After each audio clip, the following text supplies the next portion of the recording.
Hala guys, bigla na lang tumunog yung windmill. Yan. Hello po guys, so nandito na naman po yung ating YouTube channel ko. So ngayon pala guys ay nakauwi ko lang pala galing school, so ayan po. So ngayon pala guys ay may ginawa pala tayo na windmill. So ayan po, tumutunog na windmill kasi yung sa isa kong video nung nakaraan pa lang na video ko nung May 24 pa lang, na nilagay ko yung mga windmill ko dun sa bubong namin, na grabe talaga yung yung apat lang na windmill na tumutunog, tapos yung isang windmill na sa bubong nila mamabit. So ayan po, grabe talaga si tunugan yung mga windmill. Grabe, tsaka nung habang nandito ako sa taas na sinarado ko yung bintana no sa shorts kong video, na rinig talaga yung tunog ng mga windmill. Ang lakas pa. So ayan po. So alam mo ba guys kung paano ko nagawa yung tumutunog na windmill? So ayan po. So kasi hindi ko pa binibidyoan at saka hindi ko pa pinapakita yung kung paano ko nagawa yung tumutunog na windmill. So ito guys pakinggan nyo guys, pakinggan. Pag blow ko bigla na lang siya tumunog guys, grabe.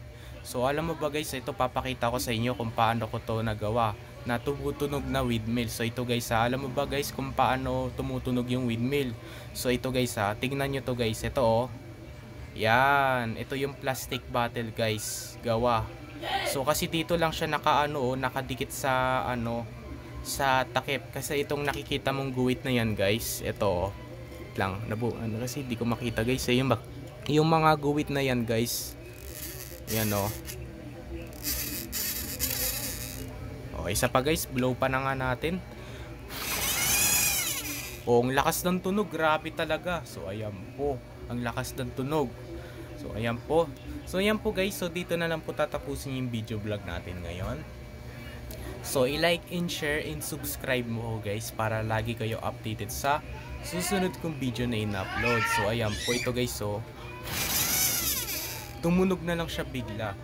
Ayan po guys, so ang date na rin po ngayon ay September 9. So ayan po, so September 9 pa lang po ngayon. So it's Monday. Ayan. Yun lang, nagawa ko na lang bigla yung tumutunog na windmill. So mamaya ilalagay ko ulit doon sa bubong namin. Pero hindi na kasi kami pwede umakyat So wag ka na lang maingay ha. Yun lang.